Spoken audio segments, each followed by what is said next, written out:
السلام علیکم ورحمۃ اللہ وبرکاتہ۔ بسم اللہ الرحمن الرحیم، والصلاة والسلام علی رسولہ الکریم وعلی آلہ واصحابہ اجمعین، اما بعد۔ آج ایک بہت ہی حساس موضوع پہ چند باتیں عرض کرنی ہیں۔ میں تو ملائیشیا میں تھا، تو میرے چھوٹے بھائی ڈاکٹر طاہر کمال نے مجھے ایک ویڈیو بھیجی جس میں ایک قاری نے بچے کو اتنا مارا کہ وہ انتقال کر گیا، بلکہ شہید ہو گیا۔ تو بہت صدمہ ہوا، بہت دکھ ہوا۔ اس کی کمر کی فوٹو تھی، اس معصوم بچے کی میت کی فوٹو تھی، اور اس نامراد قاری کی فوٹو تھی۔ تو میں پرسوں واپس آیا ہوں ملائیشیا سے، تو میرے جی میں آیا کہ میں اس پر کچھ بات کروں۔ نہ یہ دین کا طریقہ ہے، نہ یہ اسلام ہے، نہ یہ اسلام کی خدمت ہے، نہ ہی میرے نبی نے یہ بتایا ہے۔ یہ ہمارے بر صغیر کی لعنت ہے کہ قاریوں کو کھلی چھٹی ہے، سوائے چند مدارس کے جہاں سختی سے ان کو پابند کیا جاتا ہے کہ وہ بچوں کو مارے نہیں۔ اس میں اللہ کا فضل ہے، میرا مدرسہ بھی ہے اور اس کی ساری شاخیں بھی ہیں کہ ہمارے بچوں کو کوئی استاد انگلی بھی نہیں لگا سکتا۔ یہ محبت کا دین ہے، محبت سے پڑھایا جاتا ہے۔ میرے نبی سراپا رحمت اور محبت بن کر آئے۔ آپ نے بچوں سے لے کر 90 سال کے بوڑھوں کو دین سکھایا، نہ کبھی کسی کو ڈانٹا، نہ کوئی سوٹی ماری، نہ کوئی تھپڑ مارا۔ اللہ تعالیٰ مجھے پہلے معاف فرمائے اور ان سب اہل مدرسہ کو معاف فرمائے جو اس کی احتیاط نہیں کرتے کہ جن کو وہ استاد رکھتے ہیں ان کو وہ پابند کریں کہ بچوں پہ نہ ہاتھ اٹھانا ہے، نہ سوٹی مارنی ہے۔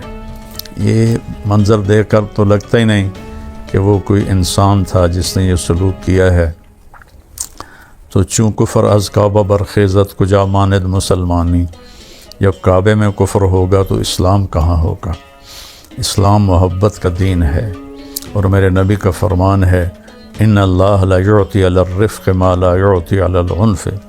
اللہ تعالیٰ نرمی پر وہ دیتا ہے جو سختی پر کبھی بھی نہیں دیتا۔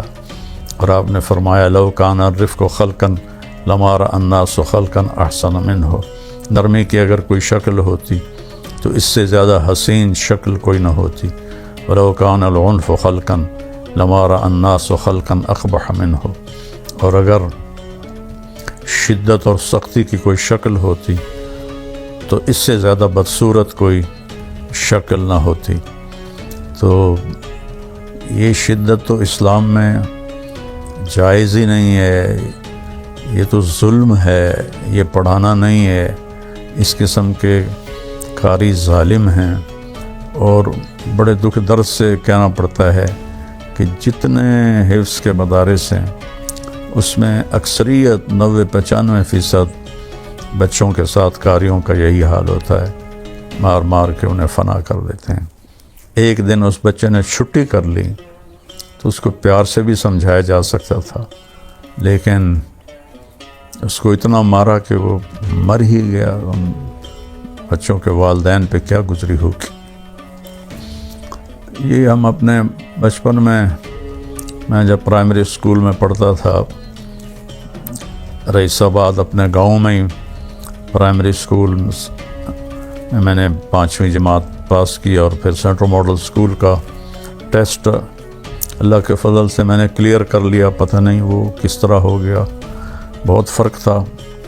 تو پھر میں وہاں چلا گیا، تو ہمارے استاد تھے ایک، وہ بڑے فخر سے کہتے کہ سانو ماں پیو آکھیا ہے کہ جس بچے دیاں کھال تواڈی تے ہڈیاں ساڈیاں، انہاں نوں اتنا مارو بے انہاں دی کھال لے جاوے، اور بس ہڈیاں ساڈیاں تے کھال تواڈی۔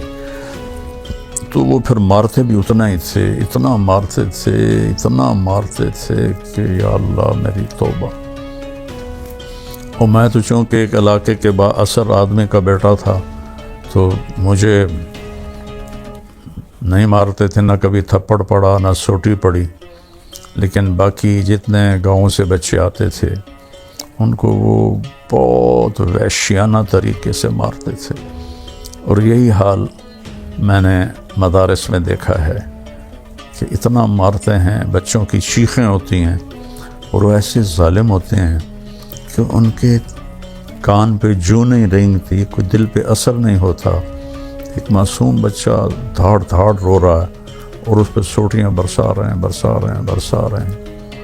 میں جب تلمبے میں داخل ہوا 1972 میں، رائے میں مجھے داخلہ نہیں ملا، تو وہاں سید نیاز احمد شاہ صاحب رحمۃ اللہ علیہ، ایک چھوٹا سا مدرسہ تھا، 10-11 لڑکے تھے، کتابوں کے اور باقی حفظ کا مدرسہ تھا، تو میں اس میں داخل ہو گیا، 7-8 مہینے پڑھا، پھر مجھے رائے میں داخلہ مل گیا، میں وہاں چلا گیا۔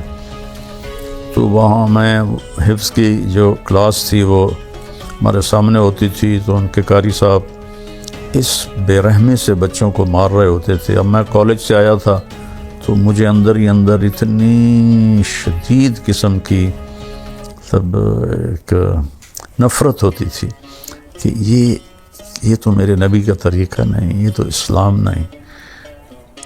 تو برائے مہربانی میں ان قاریوں کو بھی مجرم سمجھتا ہوں جو اس طرح بچوں کو ذبح کر رہے ہیں، اور اس مدرسے کے محتمم کو بھی مجرم، اس سے بڑا مجرم سمجھتا ہوں جو اس کی نگرانی نہیں کر رہے اور اس کا خیال نہیں کر رہے۔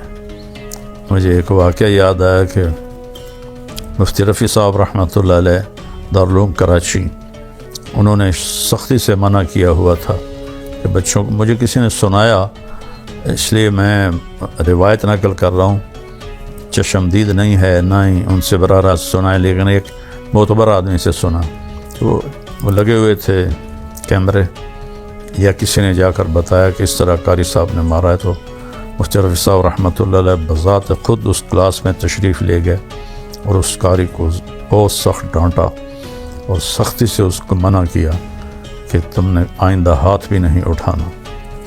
تو یہ جو محتمم حضرات جانتے بھی ہیں کہ اس طرح بچوں کو مارا جا رہا ہے اور پھر وہ قاریوں کو منع نہیں کرتے، تو یہ دونوں برابر کے مجرم ہیں، برابر کے شریک ہیں۔ میں اس لیے کہہ رہا ہوں کہ کہیں دین والے بدنام نہ ہو جائیں، اصل دین والے بدنام نہ ہو جائیں۔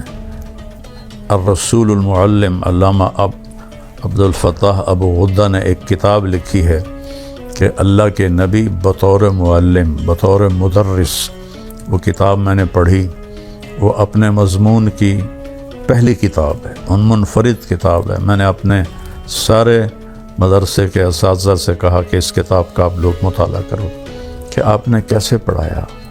ہمارا ستم یہ ہے کہ ایک بچہ حفظ کر کے فارغ ہوتا ہے، تو آج کل قحط الرجال ہے، اس قسم کی خدمت اور مشقت والی نوکری کرنے کے لیے کوئی تیار نہیں ہوتے، تو جو تیار ہوتا ہے اس کو بغیر سمجھائے، بغیر بتائے، بغیر تربیت کے اس کو حفظ کی جماعت میں بٹھا دیتے ہیں، سوٹی اس کے ہاتھ میں ہوتی ہے، وہ جدھر چاہتا ہے پھر اس کو سفاکانہ طریقے سے استعمال کرتا ہے۔ تمام جو اسکول کالج کے ٹیچر ہیں، پروفیسر ہیں، ان کے لیے ٹریننگ کالج ہیں، ٹریننگ سینٹر ہیں۔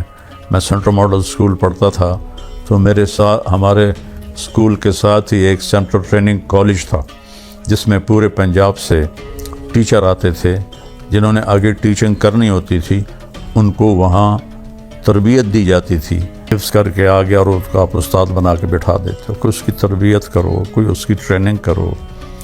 دورہ حدیث سے فارغ ہو کے آ گیا، آپ نے اس کو لڑکوں کے آگے بٹھا دیا تھا، ان کو پڑھاؤ، پہلے یہ خود تو پڑھے، خود تو یہ اچھے اخلاق سیکھے، تو پھر جا کر وہ مدرس بنے، ورنہ کان پکڑانا اور دیوار کے ساتھ لگا کے ان کو ککڑ بنا دینا، کیسی کیسی عجیب حرکتیں ہوتی ہیں۔ یا اللہ میری توبہ، یا اللہ میری توبہ۔ تو میں اپنا دکھ ہی آپ کے ساتھ میں نے شیئر کیا ہے کہ جو اصل لوگ کام کر رہے ہیں وہ نہ بدنام ہو جائیں. وہ گھوڑے والے سردار کی طرح اس نے کہا تھا کہ دیکھنا بتانا نہیں ورنہ ضرورت مند پہ اعتبار اٹھ جائے گا. تو ایسوں کی وجہ سے جو اصل کام کر رہے ہیں ان پہ اعتماد اٹھ جائے اور ان کے بارے میں بھی برے خیالات آ جائیں. ایسا نہ